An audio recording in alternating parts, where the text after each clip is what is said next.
Kyle, anak, uuwi yung mga kapatid mo. Talaga, Nay? Tagal kong hinintay ito. Grabe, akala ko nakalimutan na nila tayo kasi successful na sila eh. Miss ko na sila. Tagal na din nung last na pumunta sila dito. O sige na anak, hintayin mo sila sa labas ha. Maghahanda lang ako ng kakainin natin mamaya. Uy, Kyle, balita ko, uuwi yung mga kapatid mo ah. Opo tita. Paano niyo po nalaman? Basta! Siguro proud yung nanay mo kasi successful yung mga anak niya, no? Oo naman, tita. Nagbunga lahat ng paghihirap ni nanay sa kanila. Deserve nyo yan. Malapit nyo nang malaman ng totoo walang sikretong hindi nabubunyag. Pasok na po ako, tita. Sige. Hello, Nay! Nandito na yung anak mong doktor all the way from New York! Hi, Nay! Nandito na yung anak mong teacher all the way from Central Elementary School! Hello, Nay! Nandito na yung anak mong engineer! Naiyak naman ako. Nakumpleto din kayo magkakapatid. Sana nakikita to ng tatay niyo. Masaya ako na nandito kayo, ate, kuya. Sana maging successful din ako na kagaya niyo. O siya na, kumain na kayo ha. Galing pa kayo sa malalayo eh. Wow naman, Mare. Bigatin na yung mga anak mo. Saya-saya. Oo naman, Mare. Ilang taon din akong kumayod para mapagtapos lang sila. Pero worth it naman, di ba? Teka, Mare, para mas masaya, may kailangan kang malaman. Oh, eto. Ha? Ano to, Mare?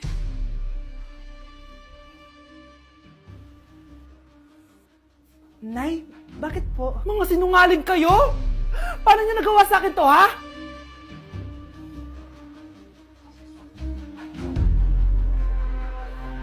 Wow! Gising na siya! Ang pala mo rin dito sa bahay. Nay, wag ganyan please. Alam mo, bilib din ako sa'yo eh. Wala na nga tayong makain, nagpabuntis ka pa. Buti pa yung anak ni Rosa, pag-aaral ay natupag. Nakakawalang gana! Yan, umalis ka! Diyan ka magaling! Kasalanan mo to! Sinira mo yung future ko! Ate, please, tigilan mo yan. Walang kasalanan yung bata. Hindi! Dahil dito, galit sa akin si nanay. Kaya dapat mawala na to! Ate, wag! Ate! Anak, kain ka na. Nay? Sorry anak ha sa mga sinabi ko. Hayaan mo, babawi ako sa'yo ha. Thank you, Nay. Nay, sumasakit yan ko. Nay! Oo, yung pinag-usapan natin ha. Hihintayin ko lang mga anak tong babaeng to. Pag nabigay ko na yung bata, ibigay mo na agad yung pera sa akin ha. Palak ibenta ni nanay yung anak ko. O anak, okay ka lang? Walang iya ka, Nay! Ang sama mo! Akala ko, totoo nagbago ka na. Pera pa rin pala yung nasa utak mo. Abay, bakit? Wala ka nang pakinabang dito. At least yung anak mo, mapapakinabangan ko. Wala ka namang papakain dyan eh. Napakasama mo! Lalayas na ako sa impyernong to! Sige, lumayas ka! Sino tinakot mo? Tignan natin kung saan ka pupulutin. Hello, Bes. Hello, Bes. Kilala mo ba si Edward? Oo, Bes. Siya yung ama ng dinadala ko. Mayaman pala sila, Bes. Gusto kanyang makita kasi gusto niyang panagutan yung baby mo. Talaga? Oo, Bes. Ito na yun, Bes. Bes, hindi mo na kailangan magtiis na nanay mo. Hindi pwedeng anak ko lang ang makikinabang sa yaman ng lalaking yun. Dapat ako din. Anak, magpagaling ka lang ha. Nay, ayoko na dito sa ospital. Ang daming may sakit. Kailangan mo nang gumaling, Scarlett.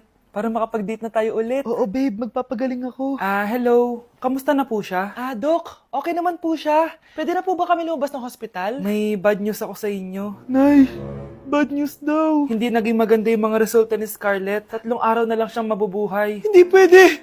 Ayoko! Ha? Mamamatay na ako? Huwag mo sabihin yun, Scarlett. Magpapakasal pa tayo, di ba? Magkakaanak pa tayo, di ba? Hindi ka mamamatay, anak. Gagawan ko ng paraan. Hindi pwede mamatay anak ko. Hindi pwede mamatay anak ko. Tita, una na po muna ako. Gabi na rin po eh. Sige po. Wala na akong choice. Kailangan kong gawin to. Para sa'yo, anak. O anak, kainin mo muna to para gumaling ka na. Sige po, Nay. Sarap. Kain ka lang, anak, ha? Hello. Kamusta siya? Doc, parang lumakas ako ngayon. Talaga, anak? Malakas ka na? May good news ako sa inyo. Naging okay lahat ng results ni Scarlett. Grabe, parang himala. Pwede na kayong lumabas dito sa ospital. Makakalabas na tayo ng ospital, Nay! Oo, anak! Gagawin ko lahat para sa'yo, anak. Sa wakas, nakauwi na din tayo, Nay. Namiss ko tong bahay natin. At dahil dyan, pagluluto kita ng paborito mong ulam, anak, para di ka na magkasakit. Grabe, ang sarap naman neto, Nay. Parang kakaiba yung karne neto, pero ang sarap. Kain ka lang, ha? Teka, Nay. Dumating po ba yung boyfriend ko? Nandito siya, anak. Totoo, Nay? Nasaan siya? Babe! Ayan siya. Kinakain mo.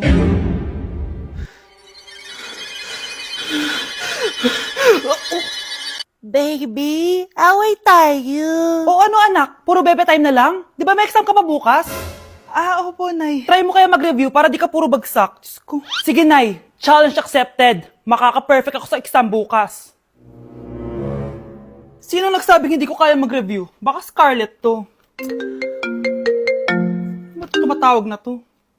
Oh, bakit, Bes? Nag-review ako. Te, may bago akong chika. Importante ba yan? Importante. So, eto na nga. Go, Te! Spill the tea! Ano nangyari? 1 hour later. O siya, sige na, Te. Mag-review na talaga ako.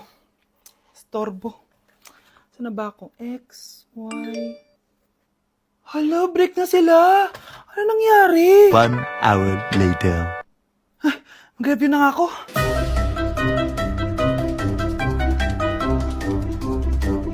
Good morning, anak! Anak, bakit ganyan tsura mo?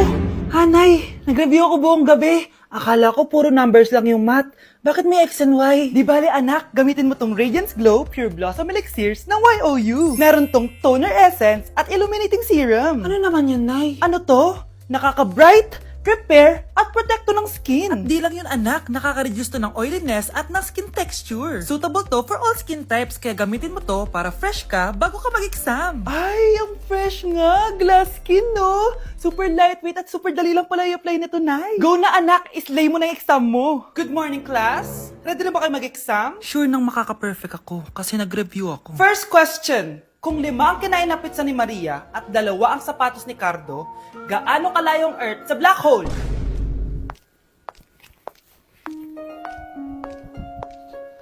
Hindi man lumabas ang mga nireview ko. Ang importante, maganda ako. Ang isang 50% po ay mapupunta sa isa niyang anak. Ano? Baka yan yung isa naming anak na nawala? Oo, sa amin na lang yan. Ako! Ako ang isa pang anak ni Ramon. Oh, akala ko ba nawawala yung isang anak ni Ramon? Attorney naman, huwag ka maniwala dyan. May sakit kasi sa utak yan. Wala akong sakit, attorney. Maniwala ka, please. Kailangan ko pa ng sapat na ebidensya para maniwala ako sa'yo. Sige na, babalik na lang ako. Ito na ba yung bagong bahay ng anak ko? Ikaw, babae ka. Sinubukan mo pang agawin sa amin ang kayamanan ng tatay mo? Ang sama nyo, tita! Gusto nyo kunin lahat! Well, hindi naman maniniwala sa'yo si attorney dahil wala kang ebidensya. Tao po, attorney po ito. Nandiyan si attorney. Halika dito. Ayan, ikukulong muna kita dito sa bodega hanggat hindi ko pa nakukuha mga kayamanan. Yes, attorney. Hawak ko na ang 100% ng kayamanan ni Ramon. Nandito na ang titulo, papeles, at cheque ng mga kayamanan niya. Ay! Salamat, attorney, ha? Scarlett, hindi ko na alam kung ano nangyayari sa nanay ko. Pero huwag ka mag-alala. Ako bahala sa'yo. Kailangan na matigil tong pinagagawa ni nanay. Tao po. Sino ka? Ako po yung nanay ni Scarlett, yung anak din ni Ramon. Totoo ba to? Pinagsasabi mong babae ka? Kami lang ang pamilya ni Ramon. Attorney, huwag ka magpaniwala dyan. Peke yan. Hindi to peke. Pwede mo ipacheck to sa attorney. Kaya ilabas mo na siya. Kinulong po ni nanay si Scarlett sa bodega. Ha? Anak?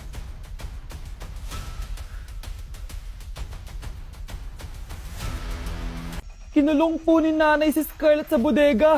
Ha? Anak? Anak? Walang iya talaga yung tita mo. Anak, sorry kung ngayon na ako nagpakita. Pinakulong kasi ako ng babaeng yan. Deserve mong makulong. Ikaw ang ikukulong namin dahil child abuse ang ginagawa mo. Ano? At hindi mo na din makukuha ang 50% ng mana. Hindi pwede! Nay, masaya ako na nandito ka na. At hindi na din tayo maghihirap dahil sa pamana ni tatay. Masaya din ako, anak. Siyempre kasama ka dito sa Manta.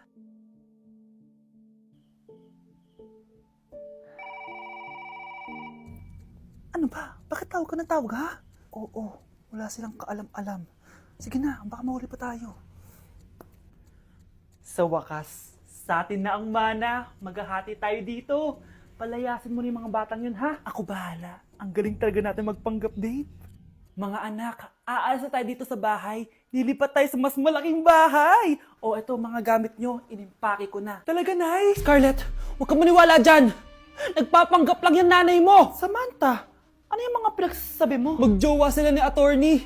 Sinet up nila tayo. Ganyan ba ang ugali mo, Samantha? Kaparehas ng nanay mong sinungaling? Samantha, ano ba? Kung ayaw mo sumama, edi wag. Sige, kung totoong anak mo talaga si Scarlett, saan at kailan mo siya ipinanganak? Ang dali naman yan. Eh di sa Manila. Pinanganak ako sa ibang bansa. Hindi ikaw ang nanay ko. Ay, oo nga pala, sa ibang bansa pala. Sorry, nakalimutan ko. Ang dami namang drama. Total, nasa amin na ang mana. Umalis na kayong dalawa. Kung ayaw niyong pati kayo, ipakulong ko. Kung meron mang makukulong, kayong dalawa yon.